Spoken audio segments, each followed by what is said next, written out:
नवरात्रि का पर्व भोपाल में भी बड़े ही धूमधाम के साथ मनाया जाता है, लेकिन इस बीच मां की आराधना के लिए किए जाने वाले गरबे को लेकर विवाद खड़ा हो गया है। गरबे में तमाम हिंदू संगठन गैर हिंदू लोगों के प्रवेश पर आपत्ति जाहिर कर रहा है। वहीं भोजपाल गरबा महोत्सव के पोस्टर में एक नोट विशेष तौर पर लगाया गया है, जहां लिखा गया है कि केवल हिंदू सनातनियों के लिए है, यानी कि अब गैर हिंदू लोग प्रवेश नहीं कर सकेंगे और केवल एंटरटेनमेंट के लिए गरबे में आने वालों पर भी रोक लगेगी।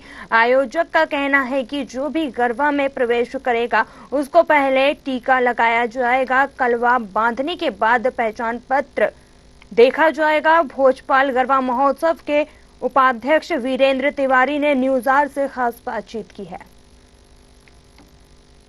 मध्य प्रदेश में गरबा महोत्सव को लेकर के अब राजनीति शुरू हो गई है। मध्य प्रदेश की राजधानी भोपाल में पंडालों को सजाया जा रहा है। जहां पर गरबा होने हैं वहां पर गौमूत्र पिलाने की बात कही जा रही है, गौमूत्र को सेवन करने की बात कही जा रही है। इसका साफ तौर पर कहना रहता है कि अगर गौमूत्र देंगे तो कहीं न कहीं जो सनातनी है उसको स्वीकार करेंगे और गैर सनातनी इसको स्वीकार नहीं करेंगे। इस वक्त हम मौजूद है जहां पर गरबा महोत्सव होना है, भोजपाल गरबा का महोत्सव है। आप इस तरफ तस्वीरें देख सकते हैं, यहाँ पर साफ तौर पर लगाया गया है, विशेषकर जो भोजपाल गरबा महोत्सव 2024 इसमें नोट लगाया गया है विशेष तौर पर प्रवेश केवल हिंदू सनातनी परिवार के लिए। हम थोड़ी देर में बात करेंगे, जो उपाध्यक्ष हैं यहाँ के, उनसे बात वीरेंद्र तिवारी, उनसे बात करेंगे कि ये आखिर क्यों लगाया गया है। लेकिन यहाँ पर लगातार जो गरबा महोत्सव हो रहा है उस पर राजनीति हो रही है। बीजेपी एक तरफ कह रही है कि ये सनातनी जो धर्म होता है उसका त्योहार होता है और इसमें जो आयोजक है अपनी तरह से इस त्योहार को मना सकते हैं। वहीं कांग्रेस इस पर आपत्ति ले रही है। हमारे साथ उपाध्यक्ष वीरेंद्र तिवारी जी मौजूद हैं। पंडाल सर, गरबा महोत्सव को लेकर आपने एक विशेष नोट लगाया, प्रवेश केवल हिंदू सनातनी परिवार के लिए, क्यों लगाया गया? ऐसा देखा गया कि पूर्व में जो गरबा आयोजन समितियां बनी और गरबा का जो रूप उन्होंने दिखाया वो सिर्फ मनोरंजन और नृत्य का साधन बन गया। जबकि हम उसकी गहराई में गए तो हमें पता चला गुजरात की एक पारंपरिक धार्मिक व्यवस्थाएं हैं और उसके माध्यम से हमारी माताएं बहनें माँ को रिझाने का, माँ की आराधना करने का कार्य करती हैं।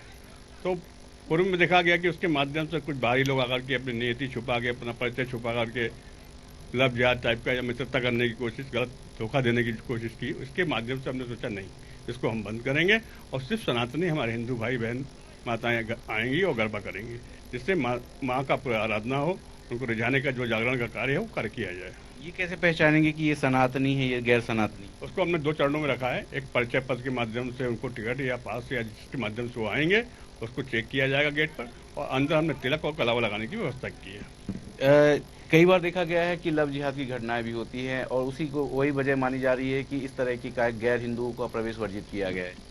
मैं समझता हूँ कि वो घटनाएं तब होंगी जब वो आएंगे। हम उनको आने से रोक रहे हैं क्योंकि शुद्ध धार्मिक व्यवस्थाएं हैं, धार्मिक कर्म है, जहाँ एक परिवार इकट्ठा होता है, माँ को रिझाने और आराधना करने का कार्य करता है। वहाँ हमने समझते कि गैर हिंदुओं को वहाँ आना चाहिए, उसी को रोकने की हमने ये व्यवस्था की है। कई बार कहा जा रहा है कि मध्य जो देश है उसमें संविधान का राज चलता है, संविधान के तहत कोई भी कहीं भी कोई भी मौसम नहीं, तो हमें धर्म के प्रति अपनी आस्था दिखाने का कार्य अधिकार दिया है। हम उसी अधिकार का प्रयोग कर रहे हैं कि हमारी धार्मिक चेतना हमारी जगी है और हम लोग सब मिलकर, परिवार हिंदू धर्म सनातन के लोग मिलकर अपना कार्य करेंगे, अपना माँ को रिझाएंगे और माँ का आराधना करेंगे।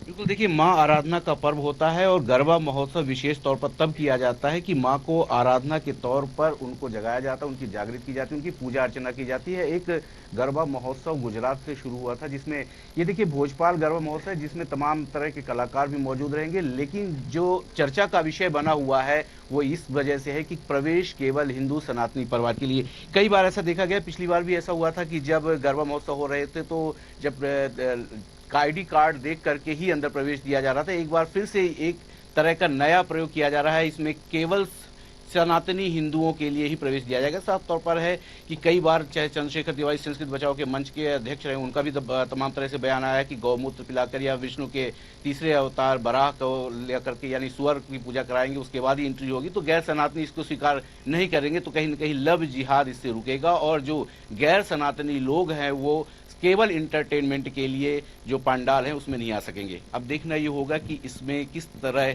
से ये व्यवस्थाएं बढ़ती है और किस तरह से इसमें प्रशासन सुरक्षा व्यवस्था को बनाए रखता है। कैमरामैन मुकेश के साथ सत्यम शर्मा, न्यूज़ आवर भोपाल।